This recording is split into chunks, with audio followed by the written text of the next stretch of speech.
मेरे पति मुझसे 17 साल बड़े थे और मैं 21 साल की बहुत ही ज्यादा गोरी और भरे बदन की बहुत ही खूबसूरत लड़की थी। मुझे जो देखता था वह दीवाना हो जाता था और मेरे पति देखने में बहुत लंबे चौड़े थे और उनके सर पर बाल भी नहीं थे और उनका बर्ताव भी अच्छा नहीं था। वह हमेशा से मुझसे नाराज ही रहते थे।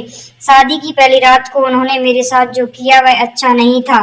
मेरे खून निकल रहा था और वह कमरा में मुझे अकेला छोड़कर वहां से चले गए और मुझे पलटकर भी नहीं देखा। जी हाँ दोस्तों, यह बात उस समय की है जब मैं ग्रेजुएशन में पढ़ाई कर रही थी। मेरी बड़ी दीदी को लड़के वाले देखने आए थे। उन्होंने मेरी दीदी को पसंद कर लिया था और शादी फिक्स कर दी थी। मेरे माता पिता और हम लोग भी बहुत खुश थे। इस शादी से यह हमारे घर की पहली शादी थी। हम सब लोग बड़े धूमधाम से शादी की तैयारियों में लगे हुए थे। आखिरकार शादी वाला दिन आ ही गया।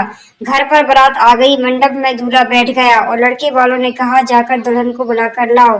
हम सब लोग अपनी दीदी को बुलाने उनके कमरे में गए, लेकिन जब कमरा खोलकर देखा तो हम सब लोग हैरान रह गए। वहां पर दीदी नहीं थी। वहां पर सिर्फ एक लेटर मिला जिस पर लिखा हुआ था, पूजनीय पिताजी और माताजी, मैं यह शादी नहीं कर सकती। मैं किसी और से प्यार करती हूँ और मैं घर छोड़कर उसके साथ भाग रही हूँ, इसलिए मुझे ढूंढने की कोशिश मत करना। अब मैं दोबारा लौट कर नहीं आऊंगी। ऐसा सुनकर मेरे माता पिता के पैरों तले जमीन खिसक गई। सोचने लगे कि क्या क्या किया जाए, अब तो बेइज्जती हो जाएगी पूरे समाज में। फिर मेरी मम्मी ने मुझसे कहा, बेटा एक ही उपाय है कि तुम दुल्हन की जगह ले लो। अब हम लोगों की इज्जत तुम्हारे हाथ में ही है। मेरी तो कुछ समझ में नहीं आ रहा था कि अब मैं क्या करूं। मैं मम्मी को ना भी नहीं कर सकती थी क्योंकि हम लोगों की इज्जत का सवाल था। इसलिए मैंने दुल्हन के कपड़े पहनकर मंडप में बैठ गई और मैंने यह शादी कर लिया। मैं यही सोचती रही कि जब दूल्हे को पता चलेगा तो क्या होगा। घूंघट में ओढ़कर अपने ससुराल में बैठी थी। रात को जब दूल्हा आया और उसने घूंघट उठाया तो पूछा, तुम तो उसकी छोटी बहन हो, तुम यहाँ क्या कर रही हो? जाओ तुम अपनी बड़ी बहन को बुलाओ। मैंने अपने पति को सब कुछ सच सच बता दिया। ऐसा सुनने के बाद वह बहुत तेज गुस्सा हुआ और मेरे मुंह पर 2-3 थप्पड़ लगा दिए और मैं वहीं पर गिर गई। मेरे बहुत तेजी से खून निकलने लगा, लेकिन उसने मेरी तरफ ध्यान नहीं दिया और बहुत चिल्लाया और कमरा छोड़कर बाहर चला गया। मैं रात भर रोती रही और मैं कर भी क्या सकती थी। आखिरकार गलती हम लोगों की थी। ऐसा कई महीनों तक चलता रहा। उन्होंने कभी भी मुझे एक्सेप्ट नहीं किया। इसी कारण आज तक हम लोगों का कोई भी बच्चा नहीं है। मेरे पति बहुत अमीर थे। उनके पास पैसा दौलत सोना चांदी बहुत है, लेकिन बस हम लोगों के पास सुकून नहीं था। हम लोग जब भी बाजार जाते तो लोग मुझे उनकी बेटी समझ लिया करते। देख कर वह मुझसे और भी ज्यादा जल जाते थे, इसलिए वह मुझे कभी भी अपने साथ लेकर नहीं जाते थे। एक दिन मैंने पड़ोस में एक लड़के को देखा जो मुझे घूर रहा था। मैंने जब ध्यान से उसको देखा तो वह वही लड़का था जो मेरे साथ मेरे क्लास में पढ़ता था। उसका नाम रोहित था।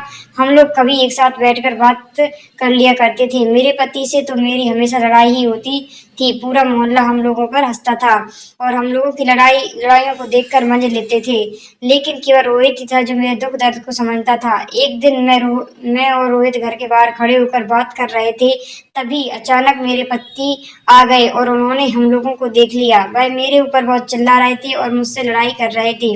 मैंने उनसे कहा कि मैं अब भी उससे बात नहीं करूंगी, लेकिन वह मेरी बात सुनने को तैयार नहीं थे।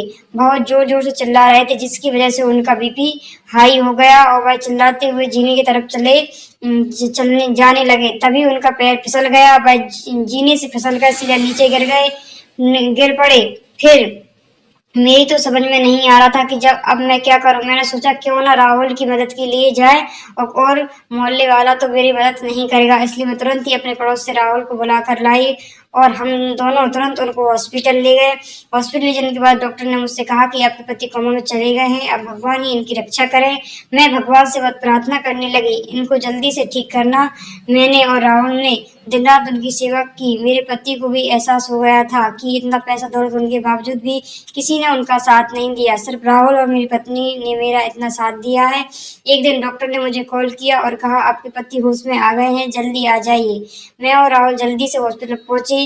मेरे पति ने मुझसे कहा कि अब मेरे पास ज्यादा समय नहीं है, ए लो बक्से की चाबी, तुम और राहुल आपस में शादी कर लेना, अब इस दुनिया से जा रहा हूँ, तुम लोग हमेशा खुश रहना।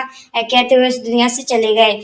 हम लोग बहुत रोए और उनको अंतिम विदाई देकर अपने घर लौटे। तब वह चाबी से हम लोगों ने वह बक्सा खोला तो हम लोगों को होश उड़ गए। उस बक्से में इतना सोना, इतना चांदी था कि हम लोगों के साथ बस्ते बैठकर खा सकती थी।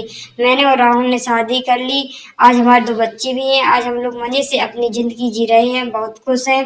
तो दोस्तों, अच्छे इंसान के साथ हमेशा अच्छा ही होता है। जिंदगी में आप सिर्फ भलाई करते रहिए, वह भलाई फल आपको एक दिन जरूर मिलेगा। एक नई कहानी के साथ आपसे फिर मिलेंगे। धन्यवाद।